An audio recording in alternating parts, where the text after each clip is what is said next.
Hi guys, DevilHunterXYZ, and I guess this will be a follow-up video to the DualShock 4 back button attachment. And I gotta say, at this point, I've been trying it out for about a good 4 days now, 4 or 5 days. And I think at this point, the official release of the back button attachment should be out now. I think I'm still not sure if it was the 23rd or 27th, but I think officially it's supposed to be out now. But at this point, I mean, good luck trying to get your hands on one of these, as I think they've been mostly out of stock on most places. I think. I mean, again, maybe you can get lucky enough to find one randomly at a Walmart, like I did. But yeah, I mean, for the most part, though, I've been trying it out, and it's just it has changed the way how I play certain titles, which I mean, it does help for the most parts, and in certain situations anyway. And I'm still trying to learn it. I'm still trying to get the feel for it. So it's still going to take time. It still has a steep learning curve to overcome. But I mean, it's still. I say overall, it was a unique attachment, and I do like it. I just kind of wish it actually came out earlier. However, though, that being said, there are a couple of issues with the attachment that I think I should probably address at this point.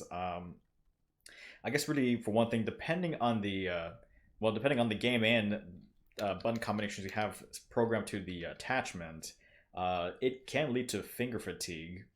Stuff like if I was doing, like, I don't know, Tekken or Rocket League, where at least for me, when I only have to press the back button like every now and then, so nothing really too strenuous, I can get through games pretty fine. A little bit of effort, just kind of trying to muscle memory, trying to remember to press these buttons, but for the most part, yeah, getting through is pretty fine. But if I were to switch to something hardcore like Call of Duty, for instance, where I have to keep constantly reloading and having to crouch, that's where the finger fatigue starts happening. And it's just the way you kind of grip the controller. I mean, it's still just not really feeling natural to me anyway, and it's kind of getting more to that claw grip situation. I mean, I know it's trying to be ergonomic the way it's supposed to shape around the controller, but it's not really a universal thing. It's not like a one size fits all. I guess for some it feels natural and it feels right, and I guess maybe for those who actually used pro controls in the past, they can probably easily get the feel for this. But my case though, so I never experienced much on pro controllers. It's just feeling awkward, and it tires out the hands every once in a while. But I mean, I could probably get through about maybe 2 or 3 games in multiplayer in Call of Duty before I start feeling my hands start cramping up, and I had to take breaks periodically.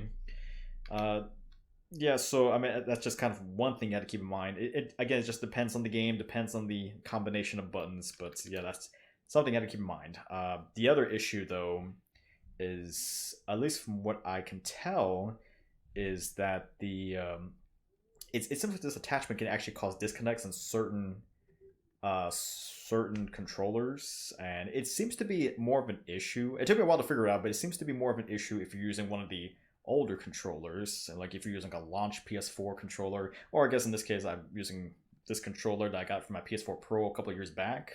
And I guess maybe because of the fact that since the attachment has to share the battery from the controller, I guess if you're trying to use an older controller, I guess there's just not enough power to go through for both the attachment and the controller at the same time, so it just shuts off completely, which is kind of a shame, really, because as much as I'd like the attachment, it's just the fact that my only options would be either to replace the battery off of the controller, which that'd be time consuming and costly, probably, or I guess the other solution would be just going out and getting another controller, which I kind of had to do, unfortunately. Granted, controllers are like $40-$45 depending on where you get them, but I mean, it's just the fact that I had to go out and spend more money for the attachment itself. I mean, I kind of think it was like an oversight that they should have looked into. I mean, considering a lot of people still have older controllers that they usually stockpile and that they still work. I mean, this still works, even after a couple of years. But I mean, it's just, I guess it just doesn't have enough power to run the attachment itself. So that's kind of a problem, and kind of also begs the question: how long do I even have until this starts losing in power and starts causing disconnects. I mean, do I have like a year, 6 months? I mean, it just depends how often you game, I guess, but that's kind of an issue, really, unfortunately. And I'm hoping if it's a possibility that the DualShock 5 is going to have back buttons, I mean, hopefully by then they will probably figure out an actual solution to that. But I mean, it's not bad for an attempt, but I kind of think they should probably, if by any chance they're going to do a remodeling of this back button attachment, maybe consider that in mind. Like have it work on lower power, especially for controllers with like older, more aged controllers with, kind of diminishing battery life on the controller themselves. That's just what I think. But yeah, so that's just something I got to keep in mind. Cause the back button attachment can cause finger fatigue, and you might need to shell out maybe more money or hopefully get your hands on a more current controller, something that still is roughly new. Not necessarily had to go out and get another controller, but maybe have something that you haven't used in quite some time that still has pretty decent battery life. I'm just saying. But I mean, that being said, though, even after all that, I still think this is a pretty good attachment, and still practicing on it. Hopefully I can get better every day for the inevitable switch to the PS5. But I mean, I still do recommend it, even with the issues, though. But I'd say maybe just kind of word of warning, just going into the attachment itself. Alright guys, this is DevilHunterXYZ, and until next time.